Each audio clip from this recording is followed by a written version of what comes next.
Does the president actually see Iran as an adversary? There is huge worry. I mean, you have united every American ally in the Middle East on this question, from Israel to Saudi Arabia, on the question of how the president understands Iran. There's a great fear that he thinks that he's going to be able to convert them toward becoming a rational actor on the international stage. Do you believe that they're going to change out of this? So we believe that an agreement is necessary and has to be good enough to be worth doing, even if Iran doesn't change. If 10 or 15 years from now, Iran is the same as it is today in terms of its government, the deal has to be good enough that it can exist on those merits. That said, we believe that a world in which there is a deal with Iran is much more likely to produce an evolution in Iranian behavior than a world in which there is no deal.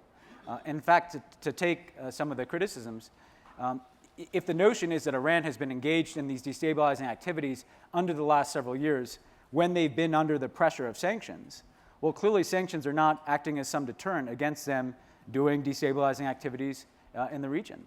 Secondly, the very people inside of Iran who oppose this deal are the worst actors inside of Iran, the hardliners, who are very comfortable being in a sanctions environment where they have illicit sources of funding and they're empowered in the system.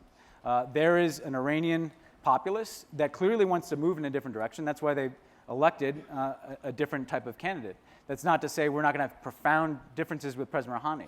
But the point is, I think, in a world of a deal, there is a greater possibility that you will see Iran evolve in a direction in which they're more engaged with the international community and less dependent upon the types of activities that they've been engaged in.